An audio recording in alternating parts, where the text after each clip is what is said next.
Good evening, everyone, and welcome to a late night book impressions episode here on Tales from the Wandering Scribe. I'm your host, Gabriel Garcia. Many of you know me as the Wandering Scribe and the Wandering Quill. Now, as we conclude this incredible month here on the channel, let us dive deep into the world of climate apocalypse in Plastic Girl by Jesscia Mason, where nature selected her to change everything. Eva grew up in a climate apocalypse. Her parents are dead, and the boy she once loved might be trying to kill her. Just when she's about to give up hope, she discovers a new species born from plastic waste. More incredibly, she can mold creatures into other beings. First a butterfly, then a fish, a deer, and eventually a sister, Iris.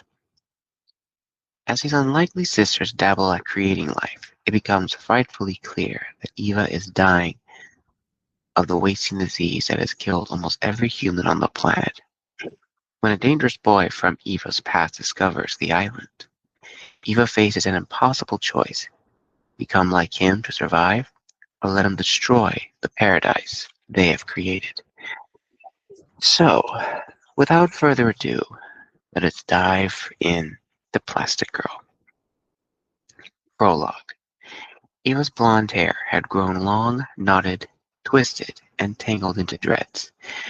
Her 11th year on this wasting planet had been the hardest so far. She spent the first year after her parents' death in shock and pure survival mode: eat, drink, fish, clean, sip, rinse, repeat. This new year, the true gravity of her isolation, the deep numbness of it, dragged her down a deep hole and threatened to bury her in it. She spent most of her days pulling herself back up. Eva stared over the snow-blanketed beach and the slushy, debris-filled sludge she called her lake to her island. She hadn't taken her boat out since November. It was May.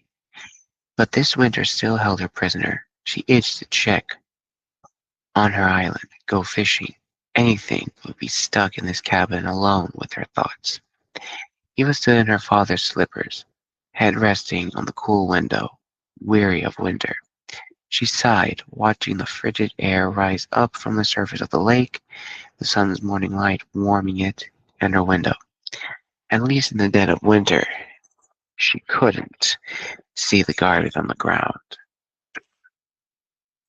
But since the ice had been starting to thaw a few months ago, the surface of the lake was now a sludgy pile of brown ice, polluted water, and plastic. So much plastic. Eva exhaled on the window, her warm breath foaming a small circle of condensation on the icy glass. She used her chapped pinky finger to write the word Mom, and then Dad, and then her name, Eva. She encircled them in a heart, conjuring images of a family. A tear stung her chapped cheeks. She cursed and rubbed the words off the window, trying to erase the memories of belonging, her fingers throbbing. Everything hurt more in winter. Thud. Eva jerked her head toward the sound, staring at a partial carving of a fish on a large wooden door. She had begun the carving of the fish the week before. She had finished the head and was working on the scales of its midsection.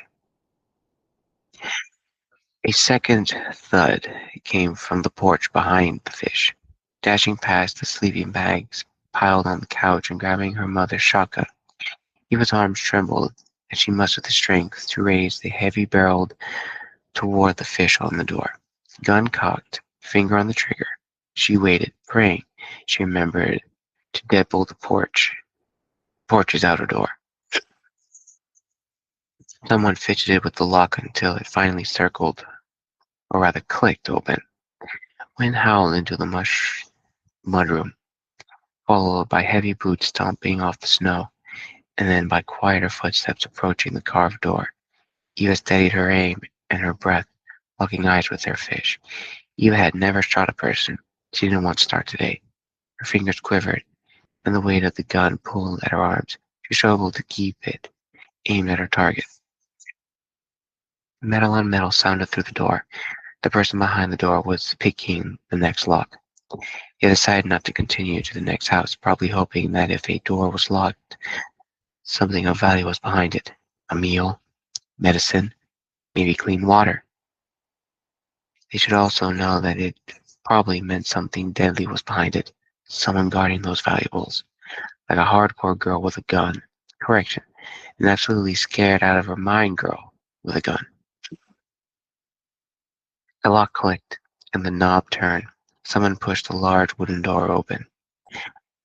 She watched a chapped hand clong a long silver pistol appear.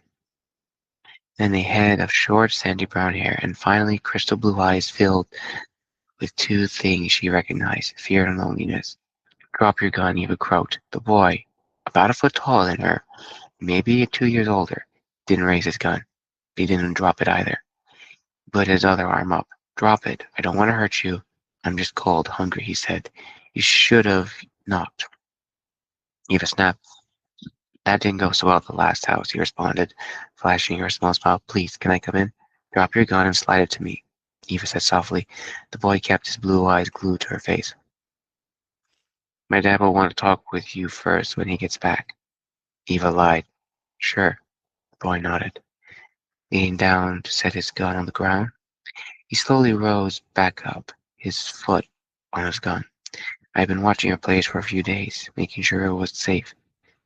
I could have killed you at any point. I didn't. I don't want to. I just want a place to rest until winter's over. Maybe a friend. He kicked the gun over to Eva, who had tightened her grip on her gun. He knew she was alone. She walked over to his gun and put her foot on top of it, never taking her eyes off the boy. His face was soft, sweet, sincere, not like the others she had met in the past. He made her feel warm, even though the strong wind blew snow and bitter cold into the cabin. You better shut the door, Eva said, lowering the gun a little. He did, taking a moment to admire the fish carving. Who carved this? He asked, glancing back at her over his shoulder. Eva nodded. It's pretty good. I wish I could make something beautiful like that. He turned, reaching his hand up. I'm Jacob. Eva lowered her gun further and crept towards him. He took his hand with her free one, shaking it timidly. His hands were chapped and rough like hers. He smiled at her, and she felt the world melt around her. You hungry? Always. She smiled back at him. Me too. Day 2374. Eva sat upright on a wooden cot, chest heavy, chest heaving in one of her now chronic and violent coughing fits. Abel, a tiny green flat plastic worm, Eva's constant companion since they met, nuzzled her ear. The fits were the worst at night. Eva hadn't wanted her sister Iris to realize just how bad they had gotten, and had been able to hide their severity until 3 days ago. 3 days ago, Eva had celebrated turning 16 by jumping into the lake for the first time. 3 days ago, she had experienced a moment where she was not completely terrified of her world for the first time. 3 days ago, everything changed when her boat went missing, leaving her stranded on this island with hardly any food or water. Before then, she had always spent her evenings on the mainland in her cabin while Iris stayed out here on the island. 3 days ago, she had still been in control of her life, but now, Eva stared down at her blood-splattered hands. She grabbed a purple handkerchief from her bag on the floor and wiped her face and hands. The coughing subsided, and she flopped back onto the sleeping pad, exhausted, tugging her red quilt up around her chin and adjusting her pillow. She had bought these camping items out to the island in case of an emergency. In case there was a storm, she couldn't get back to the mainland for night. She never thought she would ever have to use them. But now, watching the sun set on her third night, stranded on the island as the wind blasted sand and debris across the shore, Eva feared she would never return home. From her second-story window, Eva could peer over the beach and the lake, and just make out the dark outline of the mainland. Iris and the others worked on the beach tonight like every night, constructing several new creatures: moles, fish, dragonflies, squirrels, and bees. Lots of bees. Eva's plastic sister and the other 5 plastic people they had built together never ate, never stopped moving and working, never sleeping. They were seemingly immortal, born with the ability to bring forth life, demigods. Eva had created the first creatures, and then Iris, her sister. Together, they created the others. Eva wondered if that made her a god. She didn't feel like one, definitely not immortal, just connected to this strange miracle somehow. The people born of plastic rarely came inside the house they had built unless the wind threatened to blow them off the island across the lake. Their perpetual activity hadn't felt so strange when Eva only spent a third of her time with them, but now their wakefulness terrified her, made her long for her cabin and the comfort of her couch. Creak! Eva froze in her bed as someone opened the door. She closed her eyes. Thud, thud. Clumsy footsteps crept further into her room from the hallway. She could feel someone staring at her. Her throat tickled. Don't cough. Not now, please. It was Kane. Eva knew before she'd opened her eyes. No one else would come up to her room except for Iris, and she knocked. She opened her eyes, and through the large window visible from her cot, Eva spotted Iris at the shore, looking out across the water. Definitely Kane at her back of him. Eva felt the anger boil up as this phlegm rose in her throat. He was constantly watching her, leering at her. She hated him. Just as she moved to scream at Kane, her voice sucked back into her throat, replacing by a rattling hacking. Her whole body shuddered and shook. Tears stung her cheek. She barely heard the footsteps retreat and the door closing quietly behind them. As her coughing subsided, Eva rose from her bed and wrapped the quilt around her shivering body. It was still too cold at night for her to go out to the island. Eva padded across the room to the window to peer out to the others. Dee, a tall, slim woman with brown hair, stood next to Iris. A few feet taller, both concentrated on building a half-formed wild pig. Iris was still a child, and it seemed she would remain one. She hadn't grown or changed in the couple of years they had been creating together. Iris had insisted on making the rest adults. Eva wished she had considered that Iris might never grow up to become an adult like the others. She hadn't meant to make her unnatural. She had just always wanted a little sister more than anything, and now it seemed she would have one forever. Iris had then made Kane without Eva's help, and to Eva, he came out strange, different from the rest after him. He fixated more on the external than the internal, preferring to create inanimate objects rather than animate objects. Eva had never felt comfortable around him because of that difference, or more because Iris had built him without her. His existence was an immediate wedge between the sisters. After him, the girls had agreed to only meet people as a team. Dee was the next person born of plastic after Kane, and the first of the girls made together. Dee sprang to life with a strong passion for the island's flora and fauna. And from her first day, she focused primarily on creating creatures that lived in and nurtured the wooded areas. Hundreds of plastic worms, the building blocks of the life on the island, floated in the air around Iris and Dee, diving toward the partial pig, adhering together and slowly building its snout and finally melding into this new being. As Eva watched them work together, a familiar sting of jealousy hit her hard. Eva fretted that Iris trusted the others more, because unlike her, the others were made of the same stuff. They were neither human nor damaged.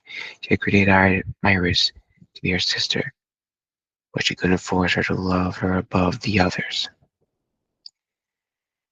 And on that note, we will be stopping here.